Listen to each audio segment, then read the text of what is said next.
Topic میں ہم actually search engine optimisation کے بارے میں بات کریں گے کہ یہ کیا ہوتی ہے. اس کے بعد سے ہمارے اب کوشش ہوگی کہ ہم اب اپنے کورس کے مطابق باقی چیزوں کو دیکھیں کہ سرچ انجن آپٹیمائزیشن کے تحت باقی انفارمیشن جو ہم نے انڈرسٹینڈ کی اور جو مزید ہم انڈرسٹینڈ کریں گے اس کے لیے ہم نے اسٹارٹ کہاں کرنا ہے. سو سرچ انجن آپٹیمائزیشن یا SEO ان شارٹ یہ بیسیکلی ایک پروسیس ہے. میں نے پہلے بتایا کہ سرچ انجن آپٹیمائزیشن سمجھنے کے لیے ہمیں 3 چیزیں سمجھنی ضروری ہے. ایک سرچ انجن، دوسرا سرچ، اور تیسرا آپٹیمائزیشن جو کہ سرچ انجن آپٹیمائزیشن بھی کہلاتی ہے. ہم سرچ پہ بات کر چکے ہیں، ہم سرچ انجن پہ بات کر چکے ہیں، اور اب سے ہم سرچ انجن آپٹیمائزیشن کے بارے میں بات کریں گے according to the course contents. اس میں مزید آپ کو سمجھنے کی ضرورت ہے کہ اگر آپ نے گوگل کو انڈرسٹینڈ کرنا ہے تو آپ اس طرح سے سمجھیں کہ آپ نے کوئی ایک بک لائبریری سے لینی ہے. تو اگر آپ لائبریری سے بک لینا چاہتے ہیں تو آپ کیا کریں گے؟ آپ لائبریری میں جائیں گے، آپ لائبریری میں جا کے لائبریرین سے بات کریں گے، اس کو بتائیں گے اپنی ریکوائرمنٹ کہ مجھے کیا چاہیے، اور وہ پھر آپ کو ہیلپ کرے گا کہ آپ کون سی بک میں کون سی انفارمیشن آپ جو ایکسٹریکٹ کرنا چاہ رہے ہیں وہ کہاں پڑی ہوئی ہے. سو اسی ایگزامپل کو لیتے ہوئے اگر آپ گوگل کو انڈرسٹینڈ کریں تو گوگل یا دوسرے سرچ انجنس وہ بیسیکلی لائبریرینز ہیں انٹرنیٹ کے لیے. انٹرنیٹ ایک بہت بڑی لائبریری ہے، اور اس میں اگر ہمیں کوئی انفارمیشن چاہیے تو ہم گوگل کے پاس جاتے ہیں، اس میں ہم سرچ کرتے ہیں، اور سرچ کے اگینسٹ گوگل ہمیں رائٹ انفارمیشن دکھاتا ہے، یا باقی سرچ انجن ہمیں رائٹ انفارمیشن دکھاتے ہیں. یہ ساری انفارمیشن بیسیکلی کسی ایک پیرامیٹر کے تحت دکھائی جاتی ہے. وہ پیرامیٹر سے مراد یہ ہے کہ کسی ایک خاص آپ سمجھ لیں کہ کرائٹیریا یا ایک خاص پیٹرن کے تحت ہمیں ایک انفارمیشن دکھائی جاتی ہے. اب یہ ہر سرچ انجن کا پیٹرن ڈفرینٹ ہوتا ہے.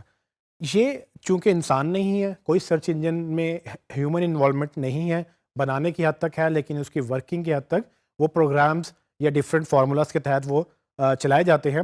سو ان کو ٹیکنیکل زبان میں الگوریدمز بولتے ہیں. اور الگوریدمز کیا ہوتے ہیں؟ بیسیکلی جس طرح میتھس میں آپ نے سنا ہوگا کہ الگوریدمز ہوتے ہیں جو ایک میتھمیٹیکل کیلکولیشنز کرتے ہیں، جس کے مطابق آپ یہ ڈیسائیڈ کیا جاتا ہے کہ کیا چیز بہتر ہے، کیا چیز غلط ہے. سو جتنے بھی یہ پروگرامز ہیں یہ میتھمیٹیکل کیلکولیشنز کے تحت چل رہے ہوتے ہیں، ان کا الگوریدمز بولتے ہیں، یا آپ آسان زبان میں اس کو پروگرامز بھی کہہ سکتے ہیں. یہ پروگرامز کیا کرتے ہیں؟ جس طرح سے عام ایک سافٹ ویئر مختلف کاموں کے لیے بنائے جاتے ہیں تو وہ کام کرتے ہیں، اس طرح سے گوگل کے یہ سافٹ ویئر یا جس سرچ انجن کے یہ سافٹ ویئر یہ بھی مختلف ایک خاص پیرامیٹر کے تحت، ایک خاص فنکشن کے تحت وہ اپنی انفارمیشن کلیکٹ کرتے ہیں، آرگنائز کرتے ہیں اور اس کو دکھاتے ہیں، جو کہ ہم نے پچھلی ویڈیو میں دیکھا بھی تھا. ہمیں سرچ انجن آپٹیمائزیشن سمجھنے کے لیے ہمیں ان الگوریدمز یا ان پروگرامز کو سمجھنے کی ضرورت ہے. اور یہ جو کیلکولیشنز کرتے ہیں، یہ جو چیزیں کیلکولیٹ کر کے ریزلٹس دکھاتے ہیں، یہ کس بنیاد پہ کرتے ہیں؟ سو یہ 2 چیزیں بڑی امپورٹنٹ ہیں جو ہم نے انڈرسٹینڈ کرنی ہے. کیوں؟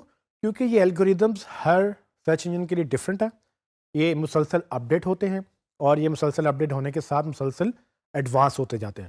تو جو یہ اپڈیٹ ہوتے ہیں، جو یہ ایڈوانس ہوتے ہیں، ان کی کریکٹرسٹکس بدل جاتی ہیں. کریکٹرسٹکس سے مراد کے خصوصیات بدل جاتی ہیں. یہ ڈفرینٹ طریقوں سے چیزوں کو دیکھنے لگتے ہیں، یا ڈفرینٹ چیزوں سے طریقوں سے چیزوں کو پیش کرنے لگتے ہیں.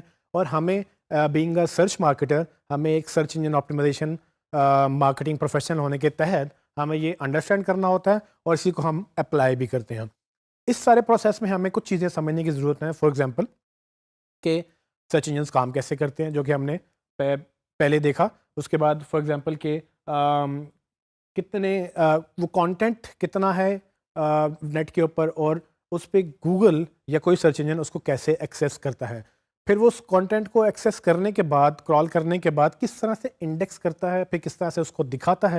یہ ساری چیزیں ہم پہلے دیکھ چکے ہیں. لیکن یہ سب چیزوں کا نالج جو ہے، اس نالج کو گین کرنا، اس نالج کو یوٹیلائز کرنا، اور اس چیز کو سمجھنا کہ یہ ساری چیزیں کیسے چلتی ہیں، اور اس کے بعد میں اس کو یوٹیلائز کرتے ہوئے اپنے ویب سائٹ کو بہتر کرنا، اپنے کانٹینٹ کو بہتر کرنا، اس کا نام SEO اس کا نام SEO ہے. یہ ایک پروسیس ہے جس کے تحت ہم کیا کرتے ہیں کہ ہم اپنے کانٹینٹ کو، اپنی انفارمیشن کو، اور اپنی جتنی بھی چیزیں ہم نے مارکیٹنگ کے لیے ڈیولپ کی ہیں، اس کو ہم گوگل کے مطابق یا ان کے الگوریدمز کے مطابق ان کے پیرامیٹرز کے مطابق ہم اس کو ڈھالتے ہیں تاکہ گوگل جو کوشش کر رہا ہے کہ لوگوں کے لیے رزلٹس آسان بنائے، کوئک بنائے، یوزفل بنائے، ہم گوگل کے لیے کنٹینٹ اپنا آسان بنائیں، اپنی انفارمیشن ایکسیسیبل بنائیں، اس کو یوزفل بنائیں، کیونکہ جتنا ہم گوگل کو ہیلپ کریں گے اتنا گوگل ہمیں پروموٹ کرے گا. سو یہ ایک ٹو وے پروسیس ہے کہ اگر ہم گوگل کے لیے ہم ویب سائٹ آپٹیمائز نہیں کریں گے، آپٹیمائز سے مراد کے ٹیوننگ کر لیں، جس طرح سے آپ اپنی گاڑی کی یا موٹر سائیکل کی ٹیوننگ کرتے ہیں کیونکہ وہ پرفارمنس بہتر کرنے کے لیے، اس طرح سے ہم اپنی ویب سائٹ کی ٹیوننگ کرتے ہیں. وہ ٹیوننگ کس کرائٹیریا پہ ہونی چاہیے، کہاں پر کیا کرنا ہے، کہاں پر کچرا پھنسا ہوا ہے، کہاں پر آپ نے کیسے انفارمیشن بہتر کرنی ہے، اس ٹیوننگ کو ٹیکنیکلی آپٹیمائزیشن بولتے ہیں. تو ہم جب اپنی ویب سائٹ کی آپٹیمائزیشن کرتے ہیں تو بیسیکلی ہم یہ کرتے ہیں کہ ہم گوگل کے الگوریدمز یا دوسرے سرچ انجن کے الگوریدمز کے مطابق ہم اپنی ویب سائٹ کو ڈھالتے ہیں تاکہ گوگل جو ڈھونڈ رہا ہے اس کو ہماری ویب سائٹ پہ مل جائے، اور جب اس کو آسانی سے مل جائے گا تو وہ آسانی سے دکھا سکے گا. اس پروسیس کو، اس پورے پروسیس کو سرچ انجن آپٹیمائزیشن کہتے ہیں. اور ہم اس پورے کورس میں ایکچولی یہی سیکھیں گے کہ وہ کیا کیا پہلو ہیں جس کے تحت گوگل کا الگوریدم کام کرتا ہے، کیا کیا وہ چیزیں دیکھتا ہے، اور ان چیزوں کو کیسے کیسے ہم بہتر بنا سکتے ہیں، کیونکہ جیسے جیسے ہم وہ بہتر کرتے جائیں گے ویسے ویسے ہماری رینکنگز بھی بہتر ہوں گی، اور رینکنگ بہتر ہوں گی تو ہم گوگل میں اوپر آنا شروع ہو جائیں گے.